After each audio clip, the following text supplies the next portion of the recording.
6 assembly స్థానాలు టీడీపీకి చికాకుగా మారాయా? పోటీ చేస్తున్న 144 నియోజకవర్గాల్లో 139 చోట్ల అభ్యర్థులను ప్రకటించిన టీడీపీ అధినేత చంద్రబాబు ఆ 6 నియోజకవర్గాలను ఎందుకు వదిలేశారు? పెండింగ్ స్థానాలపై ప్రత్యేక వ్యూహం ఉందా? లేక సమర్థులు లభించకపోవడమే కారణమా? 6 సీట్లపై టీడీపీ చేస్తున్న కసరత్తేంటి? ఆ 6 చోట్ల సైకిల్ స్లోగా మూవ్ అవడానికి రీజన్ ఏంటి?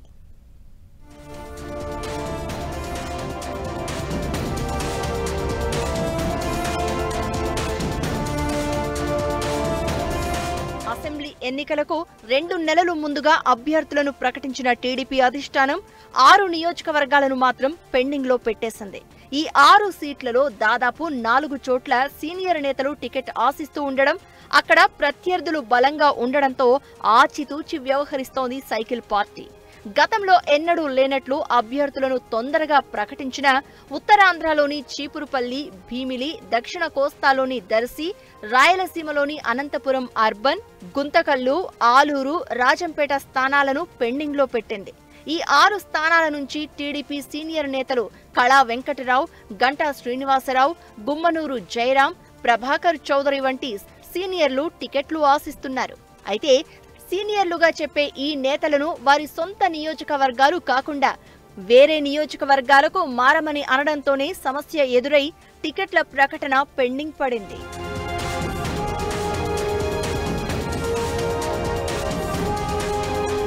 ఉత్తరాంధ్రలోని కీలక నేతలైన కళా వెంకటరావు, గంటా శ్రీనివాసరావు రాజకీయ భవిష్యత్తుకు చీపురుపల్లి కీలకంగా మారింది. ఈ ఇద్దరిలో ఒకరిని చీపురుపల్లి నుంచి పోటీ చేయాలని అధినేత ఖరాఖండిగా చెబుతూ ఉండడంతో ఆ ఇద్దరు డైలమాలో పడిపోతున్నారు. వాస్తవానికి ఈ ఇద్దరికి చీపురుపల్లితో పెద్దగా సంబంధాలు లేవు.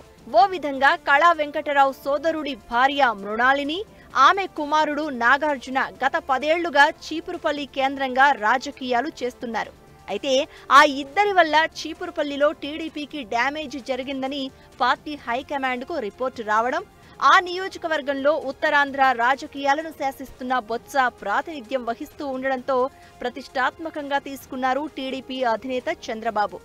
గంట లేదా కళ ఇద్దరిలో ఎవరో ఒకరు చీపురుపల్లిలో పోటీకి సమ్మతిస్తే భీమిలిపైన సస్పెన్స్ తొలగిపోయే ఛాన్స్ ఉంది.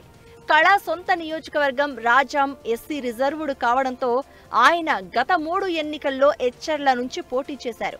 ఇప్పుడు ఆ స్థానం బీజేపీకి కేటాయించడంతో కళాకు ప్రత్యామ్నాయంగా చీపురుపల్లి చూపుతున్నట్టు చెబుతున్నారు.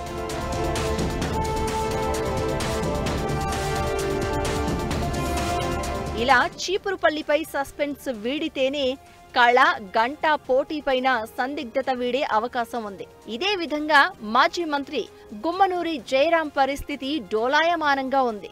కొద్ది రోజుల వరకు వైసీపీలో ఉన్న జయరాం తన సిట్టింగ్ స్థానం ఆలూరు టికెట్ నిరాకరించారనే కారణంతో వైసీపీని వీడి టీడీపీలో చేరారు. అయితే ఆలూరులో మహిళా నేత కోట్ల సుజాతమ్మ అభ్యంతరంతో జయరాంకు పక్క జిల్లాలోని గుంతకల్లు సీటు ఇస్తామని హామీ ఇచ్చారు.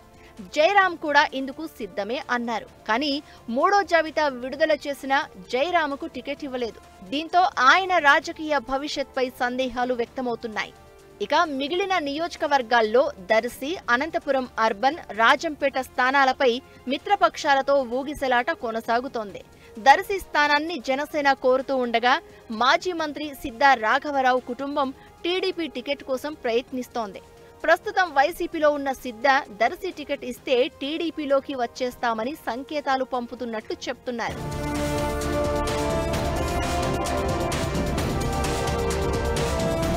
ఇక అనంతపురం అర్బన్ నుంచి సీనియర్ నేత ప్రభాకర్ చౌదరి పోటీకి ఉవ్విళ్లూరుతున్నా ఆ స్థానాన్ని జనసేన ఆశిస్తూ ఉండడంతో పెండింగ్ లో పెట్టినట్లు చెబుతున్నారు. రాయలసీమలోని తిరుపతి స్థానాన్ని జనసేనకు కేటాయించగా ఆ పార్టీ తిరుపతిని వదులుకుని అనంతపురం కావాలని కోరుతోంది అంటున్నారు. ఇక రాజంపేటలోనూ సమర్థుల కోసం అన్వేషణలో భాగంగా పెండింగ్ లో పెట్టినట్లు చెబుతున్నారు.